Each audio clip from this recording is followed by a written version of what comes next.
ही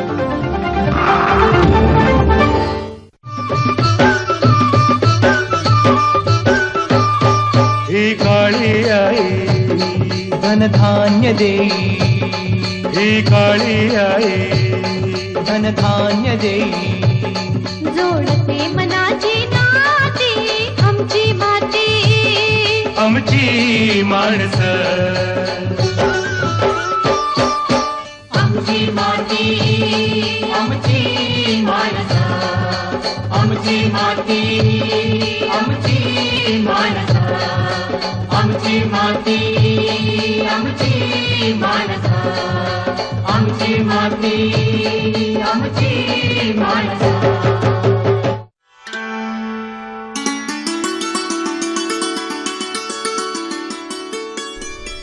नमस्कार. आमची माती आमची माणसं या कार्यक्रमामध्ये आपणा सगळ्यांचं मी मनपूर्वक स्वागत करते.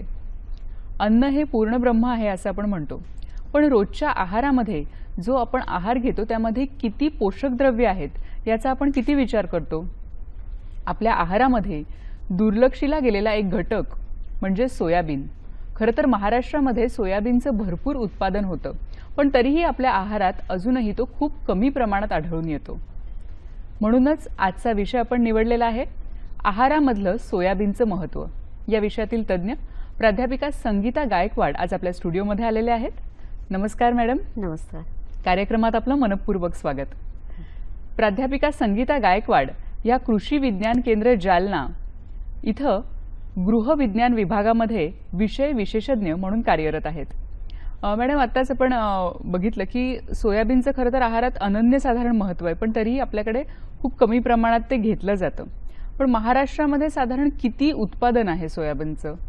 हो, भारतामध्ये सांगायचं झालं तर मध्य प्रदेश, राजस्थान, उत्तर प्रदेश आणि महाराष्ट्रात या 4 राज्यामध्ये मोठ्या प्रमाणात सोयाबीनचं पीक घेतलं जातं. त्यामध्ये महाराष्ट्राचा तर दुसरा नंबर लागतोय. बरं. आणि दुसरा नंबर लागून देखील एवढ्या मोठ्या प्रमाणात उत्पादन होऊन आणि सर्व कडधान्यामध्ये पाहायला गेलं तर अगदी कमी किमतीमध्ये हे असून देखील याचा वापर जो आहे आहारामध्ये केला जात नाही. याचं एक मुख्य कारण म्हणजे मला सांगता येईल की याचं जनजागृती जास्त प्रमाणात झालेली नाही. याची एवढे पौष्टिक तत्व असून देखील लोकांपर्यंत याची माहिती गेलेली नाही की हे कडधान्य जे आहे फक्त केवळ शेतकरी याचं उत्पादन अगदी नगदी पीक म्हणून आणि तेलबियांसाठीच जास्तीत जास्त याचा वापर होतो. म्हणजे एकूण क्षेत्राच्या जे आपलं उत्पादन झालं त्यामध्ये 50% हे तर फक्त तेलबियांसाठी वापरलं जातं आणि केवळ 10% हे जे आहे ते त्याचं बियाणं म्हणून वापरतो आणि फक्त अगदी नगण्य म्हणजे 5%च याच्यावर आपल्याला आहारामध्ये आणि इतर पदार्थांमध्ये याचा वापर होतो. म्हणजे यावरूनच आपल्याला लक्षात येईल की हे किती दुर्लक्षित कडधान्य आहे. बरोबर आहे. दुर्लक्षिलेलं खरं तर कडधान्य आहे, पण तुम्ही म्हणताय की त्याचं खरं तर किंमतही खूप कमी आहे आणि महाराष्ट्रात उत्पादन खूप होतं. म्हणजे 15% महाराष्ट्रात उत्पादन होतं, भारतात दुसरा क्रमांक लागतो. एवढं असूनही ते दुर्लक्षिलं गेलेलं आहे. तर काही कारणं आपण सांगू शकाल याची?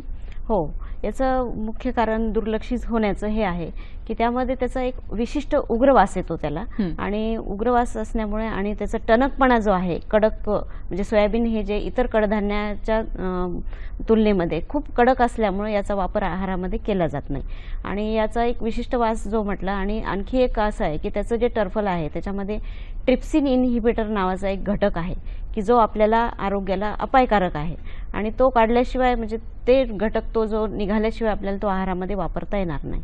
तर हा जो घटक आहे याची अगदी सोपी पद्धत आहे. म्हणजे घरामध्ये देखील तुम्ही याचा वापर करताना पाण्यामध्ये हे विरघळतं आणि दुसरं असं आहे की त्याचा उष्णतेशी संपर्क जर आला तर ते अकार्यक्षम होतं. म्हणजे अगदी साध्या पद्धतीने आपण याचं वरचं टर्फल काढून घेऊ शकतो आणि त्याचा वापर आपण आहारामध्ये करू शकतो. बरोबर आहे. आता आपण जर इतर कडधान्य बघितली म्हणजे मूग मटकी जर बघितलं तर आपण सहसा त्याचा वापर कसा करतो तर मोड आणून भाज्यांमध्ये वगैरे करतो.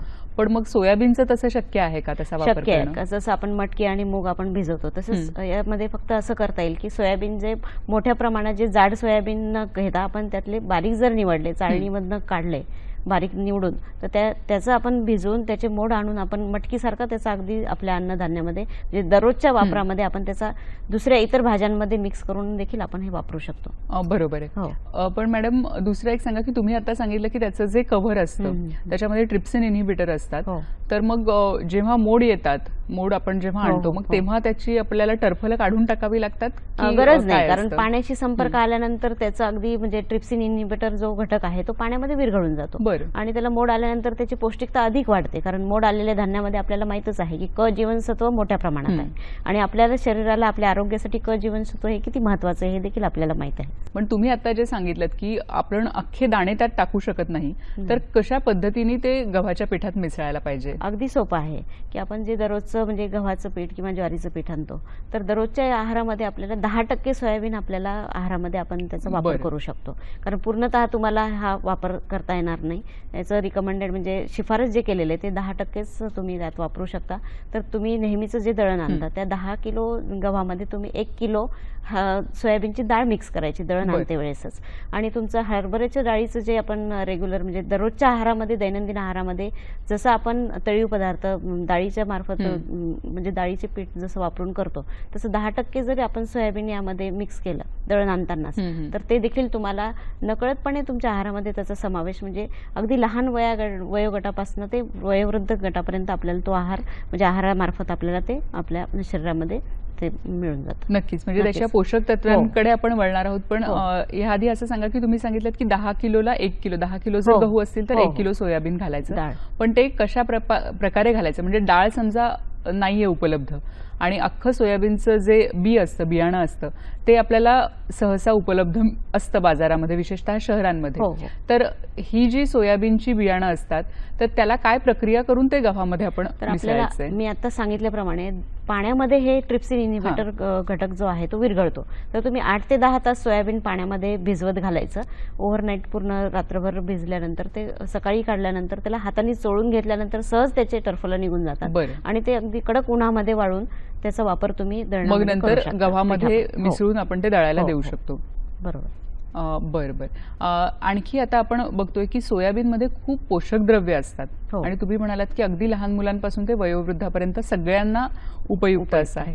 तर काय सांगाल या पोषक द्रव्यांबद्दल? पोषक तत्वाच्या यांनी सांगता येईल की इतर कडधान्याच्या दृष्टीने तुलनेमध्ये यात सर्वात जास्त प्रथिना आहे की बरं. ज्याचा नंबर आपण म्हणतो मांसाहार जो आहे मांस जे आहे त्याच्यामध्ये दुसरा नंबर याचा लागतो. म्हणजे मांसामध्ये जेवढं मांसाहाराच्यामध्ये जेवढं प्रथिना आहे त्याच्यानंतर दुसरा नंबर हा सोयाबीनचा लागतो. म्हणजे एवढ्या बरं. मोठ्या प्रमाणात 40% सोयाबीनमध्ये प्रथिना आहेत.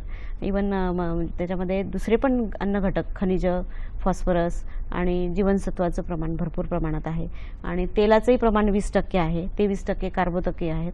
तर हे इतकं म्हणजे पौष्टिक तत्व असताना, पौष्टिक तत्वांचा स्रोत असताना आपल्याला इतर कडधान्याच्या तुलनेत ह्याचा अगदी निश्चितच आपल्या आहारामध्ये याचा चांगला फायदा होतो. बरोबर आहे. लहान मुलांमध्ये विशेषतः सोयाबीन देणं हे खूप गरजेचं आहे. हो. तर काय सांगाल त्याबद्दल? यावर पण आपल्याकडे बरंचसं संशोधन झालेलं आहे आणि संशोधनांती असं कळालंय की आपल्याकडे कुपोषणाचं प्रमाण भरपूर आहे.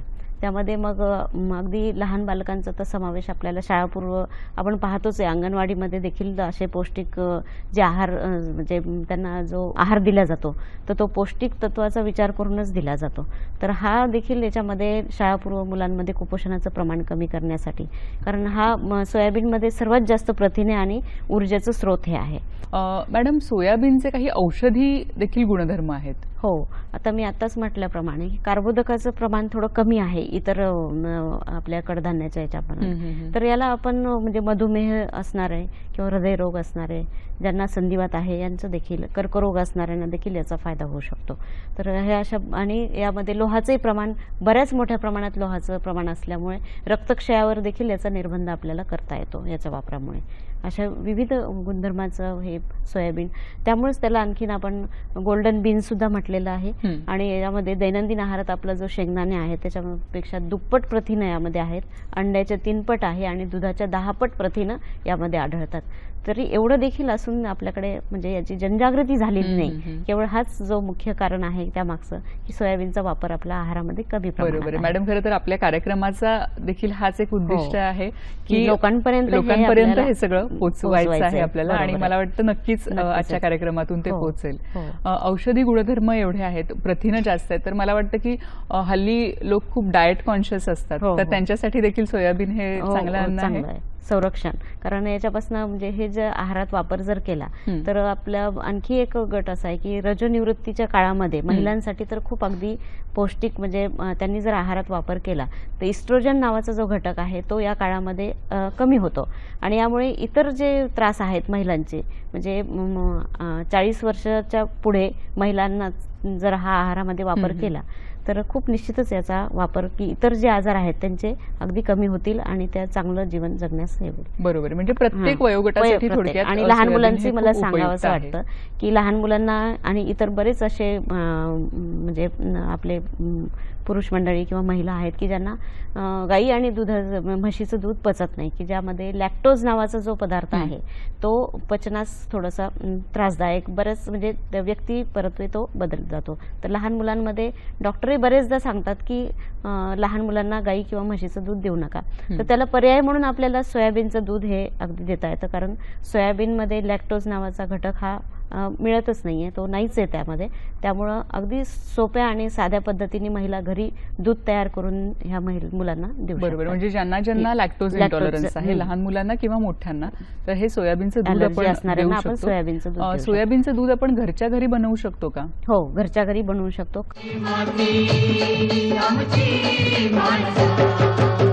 जे गाई म्हशींचं दूध असतं ते दूध आणि सोयाबीनचं दूध, तर ह्याच्यामध्ये पोषण मूल्यांमध्ये काय फरक पडतो? यामध्ये प्रथिनांमध्ये तेवढा फरक नाहीये, पण कार्बोदके जे आहे ते मध्ये बराच फरक आहे दोन्हीच्या ह्याच्यामध्ये. बरं. आणि लॅक्टोज मी जे म्हटलं की जे आपल्याला बऱ्याच व्यक्तींना पचत नाही ना दूध, तर लॅक्टोजचं प्रमाण नाहीच आहे या सोयाबीन दुधामध्ये. म्हणून हा जो दूध आहे हे तर आपण हे इतर ज्यांना गाईचं म्हशीचं दूध नाही बसणार त्यांना हे आपण देऊ शकतो. आणि हल्ली आपण बघतो की बरेच जण प्राणीजन्य जे पदार्थ आहेत ते टाळताना आपल्याला दिसत आहेत, कारण भेसळ असण्याची शक्यता देखील वाढलेली आहे आणि त्यामुळे देखील मला वाटतं की सोयाबीनच्या दुधाकडे हल्ली लोकांचा कल जास्त आहे. हो हो, आणि अगदी साध्या आणि सोप्या पद्धतीने आणि ग्रामीण भागामध्ये पण रोजगार निर्मितीसाठी पण हा एक उद्योग खूप चांगल्यापैकी होऊ शकतो की जे कमी खर्चामध्ये आणि कमी पैशामध्ये तुम्हाला दूध उपलब्ध होऊ शकतं आणि इव्हन त्याच्यामध्ये आपल्याला पौष्टिकता सुद्धा म्हणजे मुलांचे जे कुपोषणाचं प्रमाण याच्यावर देखील आपण निर्बंध आणू शकतो. बरोबर आहे. तुम्ही आता विषय काढला की उद्योजकतेचा. हो, तर कृषी विज्ञान केंद्रातर्फे मला वाटतं तुमच्या जालनाच्या कृषी विज्ञान केंद्रातर्फे अनेक उपक्रम चाललेले आहेत आणि ज्याच्यामध्ये सोयाबीन घेतलं जातं आणि त्याद्वारे काय काय आपण उत्पादनं घेऊ शकतो त्याचं प्रशिक्षण दिलं जातं. तर काय काय आहेत हे उपक्रम? म्हणजे कृषी विज्ञान केंद्राचा एक हा मुख्य कार्यच आहे की प्रशिक्षणाद्वारे महिलांना प्रशिक्षित करून त्यांना बचत गटाद्वारे उद्योग उभे करण्याचे. तर यामध्ये बरेचसे आम्ही आतापर्यंत 101 महिलांना सोयाबीनची प्रक्रिया यावर प्रशिक्षण कार्यक्रम राबवले आहेत आणि त्यामध्ये आमचे 2 गट तयार झालेत. यामध्ये आणखी एक महिला तर त्या आपण रेग्युलर जे ज्वारीचे किंवा तांदळाचे पापड करतो यामध्ये सोयाबीनचा वापर करून त्यांनी अगदी 5 फ्लेवरचे चांगले पापड तयार करून आतापर्यंत 2 लाखाचं प्रोडक्ट तयार केलं आणि लातूर, पुणे, सोलापूर आणि जालना या विविध ठिकाणी त्यांनी त्याचा विक्री पण केलेली आहे. स्वतःच विक्री व्यवस्थापन केलंय आणि 2 लाखामधनं त्यांनी जवळपास 1 लाख रुपये त्यांना केवळ निव्वळ फायदा झालेला आहे. आणि यामध्ये त्यांनी विशेष म्हणजे नाविन्यपूर्ण सिंपल न करता त्यांनी साधं न करता 5 फ्लेवर म्हणजे टोमॅटो, मिरची, लसूण आणि कोथिंबीर, पालक या फ्लेवरचे विविध फ्लेवरचे की त्यांची पौष्टिकता आणखीन हिरव्या भाज्या त्यात ॲड करून त्यांनी त्याची पौष्टिकता वाढवलेली आहे. आणि अशा प्रकारे त्यांनी त्याचे सोयाबीनचे पापड आणि सोया चंक्स पण आणि सोयाने जसं आपण वाटाणे किंवा खरमुरे म्हणतो हा प्रकार देखील सोयानेपासून त्यांनी तयार केला आणि ते देखील स्थानिक मार्केटला त्यांनी त्याचं मार्केटिंग केलेलं आहे.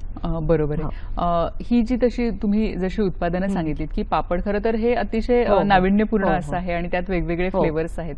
तसंच बेकरी प्रोडक्ट्समध्ये आपण सोयाबीनचा वापर बेकरी करू प्रोडक्ट्स शकतो. मध्ये पण आपण, कारण ह्याच्यामध्ये भरपूर अगदी तेलाचं प्रमाण जास्त असल्यामुळे आपल्याला माहिती बेकरी प्रोडक्ट मध्ये आपल्याला मोहन टाकल्याशिवाय त्याचा मोहन आणि इतर ईस्ट वगैरे वापरून आपण करतो. तर या तेलाचं 20% प्रमाण असल्यामुळे तुम्हाला ते देखील कमी लागतं आणि त्यामध्ये आपण बिस्किट्स, केक्स हे देखील विविध पदार्थ, तुम्ही पाव, बन्स हे बेकरीचे पदार्थ तुम्ही करू शकता. बरं बरं. आणखी ह्याचं जे तुम्ही आता उत्पादनं सांगितलीत, पण त्याच्या मार्केटिंगचं काय, म्हणजे कसं केलं जातं मार्केटिंग? यामध्ये लोकल मार्केटिंगच. आता बऱ्याच लोकांना मीडियाद्वारे खूपशा गोष्टी असे समजल्या की सोयाबीनचा आहारामध्ये वापर करा, पण ते वापर कसा करायचा हे माहीत नाही. तर आमच्या प्रशिक्षणाद्वारे आम्ही बऱ्याच महिलांना त्याची जनजागृती केलेली आहे आणि त्यांच्यामार्फत आपण यावर पण बेकरीचं सुद्धा आमच्याकडे प्रशिक्षणाचं नियोजन आहे भविष्यामध्ये, की बेकरी प्रोडक्ट तुमचे फक्त केवळ मैदा न वापरता, कारण बेकरी प्रोडक्टचं आपल्याला माहिती आहे की निव्वळ मैदा असल्यामुळे ते पचनास खूप त्रासदायक आहे, की ज्यांना डायबिटीज किंवा हृदय पेशंट आहेत त्यांना हे ते टाळतातच शक्यतो खाण्याचं. तर तुम्ही जर सोयाबीन इनकॉर्पोरेट त्यात केलं तर निश्चितच लोकांपर्यंत त्याचा फायदा होईल आणि लोकांना त्याची आवड निर्माण होऊन या महिलांना त्याचं मार्केट भेटून जाईल. बरोबर आहे. मॅडम, तुम्ही जे प्रशिक्षण देता महिलांना, तर त्याच्यामध्ये काही यंत्र असतात का? म्हणजे आता महिलांनी, तुम्ही म्हणालात की 100 महिलांनी प्रशिक्षण घेतलं, तर त्यांना जर स्वतः सोयाबीन उत्पादन सुरू करायचं असेल तर त्यासाठी काही मशीन्सची किंवा यंत्रांची गरज आहे का? हां, गरज आहे. आता सध्या साधं आम्ही जे करतो ते तर सोयाबीनचं पनीरला तेवढं काही लागत नाही, फक्त एक प्रेसिंग मशीन जर सोडलं आणि दुधासाठी तर मोठे मोठे यंत्र लागतात. तर या ठिकाणी आमच्याकडे तेवढे आणखी सध्या उपलब्ध नाही झाले, पण ज्या ठिकाणी मोठ्या प्रमाणात आमच्या जालना जिल्ह्यातच एक महिला मोठ्या प्रमाणामध्ये त्यांचं दुधाचं आणि पनीरचं उत्पादन करतात, तर तिथे आम्ही या महिलांना नेऊन व्हिजिट करून त्यांना ते पण त्यांचा उद्योग दाखवलेला आहे. आणि असं भविष्य काळात त्यांना जर करायचं असेल तर कुठे ह्या मशिनरी उपलब्ध आहेत हे देखील आम्ही त्यांना मार्गदर्शन करतो. म्हणजे खरं तर करण्यासारखं खूप आहे आणि मला वाटतं अगदी छोट्यापासून देखील आपण सुरुवात करू शकतो. आणि खरं तर छोट्यापासून सुरुवात केली तर अगदी त्यामधले खाचखळगे किंवा जे काही अडचणी आहेत त्या महिलांना कळून जातात आणि पुढचं स्टेप काय घ्यायची त्यासाठी मग आपलं मार्गदर्शन आहेच आहे. बरोबर आहे. सोयाबीनची जी टरफलं आपण मगासपासून बोलतोय की ती काढणं आवश्यक आहे, तर त्याच्यासाठी काही मशीन वगैरे असतं? मशीन पण उपलब्ध आहे, पण घरच्या घरी मी जे सांगितली सोपी तेवढी सुद्धा पद्धत तुम्ही हे करू शकता. किंवा साधं भरड धान्यामध्ये आपण जे मी म्हटलं भिजू घालून आपण वाळवल्यानंतर ते गिरणीतून भरून आणल्यानंतर पण ते टरफलं तुमचे निघून जातात, त्यामुळे मोठ्या प्रमाणामध्ये ते तुम्हाला करू शकता. बरोबर, म्हणजे घरच्या घरी पण आपण टरफलं करू शकतो किंवा मग मोठ्या प्रमाणात करायचं असेल तर तुम्ही भरड धान्याचे जे वेगवेगळ्या मशिनरी आहेत त्याद्वारे देखील तुम्ही त्याचं टरफल काढून घेऊ शकता. बरं बरं बरं. कारण हल्ली आपण बघतो की सोयाबीनचं पीठ देखील बाजारात उपलब्ध आहे, म्हणजे अगदी ज्यांना शक्य नसेल की ते भाजून घ्या किंवा ते भिजवून वाळवून गव्हात टाका, तर त्यांनी मला वाटतं सोयाबीनचं जे बाजारात पीठ मिळतं तयार ते गव्हाच्या पिठात मिक्स केलं तरी चालण्यासारखं आहे. आणि याचा उद्योग सुद्धा महिला करू शकतात, कारण त्याला जास्त काही मशिनरीची आवश्यकता नाही. एक पिठाची गिरणी असेल किंवा भरड धान्याची एक गिरणी असेल तर तेवढ्या याच्यात त्या मशीनरी म्हणजे पिठाचं देखील त्या उत्पादन त्याच्यामध्ये लघु उद्योग म्हणून सुरुवात करायला हरकत नाही. बरं, म्हणजे सोयाबीनचं पीठ त्याच्यासाठी काही फार मोठे मशीन्स लागत नाहीत, तर सोयाबीनचं पीठ तयार करणे आणि ते विकणे. म्हणजे एवढ्या मोठ्या प्रमाणात आणखी मार्केटला सोयाबीनची डाळ आणि सोयाबीनचं पीठ आलेलं नाही. जर एखाद्या महिलेने किंवा असा विचार केला बचत गटामार्फत त्यांना हा जर उद्योग सुरू केला तर निश्चितच त्यांना भविष्यामध्ये याचा अगदी, कारण लोकांना बऱ्यापैकी माहीत झालंय की आता सोयाबीन आपल्या आहारामध्ये वापर केल्यानंतर आपल्याला काय काय फायदे होणार आहेत, तर हा देखील त्याचा फायदा महिलांना होऊ शकतो. मॅडम, सोयाबीन पासून तेलाचं उत्पादन खूप मोठ्या प्रमाणात घेतलं जातं, तुम्ही सांगितलं तसं 50% घेतलं जातं, तर त्याबद्दल काय सांगाल? हां, सोयाबीन आपल्याकडे जे शेतकरी उत्पादन घेतात की जास्तीत जास्त त्याचं तेल बियासाठीच वापर होतो, तर या तेलाचा वापर अगदी आपल्या साबण तयार करण्यासाठी, वॉर्निश, ऑइल पेंट्स, पुन्हा इवन आपले सौंदर्य प्रसाधने, इतर वेगवेगळ्या जे आणि छपाईची शाई जे आहे यासाठीच देखील मोठ्या प्रमाणात ह्या तेलाचा वापर होतो. म्हणूनच याचा जे आणि कमी खर्च असल्यामुळं, कमी किंमत असल्यामुळं सगळ्या ह्या गोष्टीमध्ये तेल जे आहे आणि खाद्यपदार्थामध्ये पण आपण हा जास्तीत जास्त तेलाचा वापर करतो. दर्शक हो, सोयाबीन हे असं कडधान्य आहे की ज्याचा वापर आपण जर योग्य प्रमाणात आपल्या रोजच्या आहारात केला तर खरोखर आपलं जे अन्न आहे ते पूर्ण ब्रह्म होईल. मॅडम, तुम्ही आज इथे स्टुडिओमध्ये आलात आणि अतिशय महत्त्वाच्या विषयावर आमच्या सर्व दर्शकांना माहिती दिलीत. दूरदर्शनच्या सह्याद्री वाहिनीतर्फे मी आपली मनपूर्वक आभारी आहे. धन्यवाद. धन्यवाद.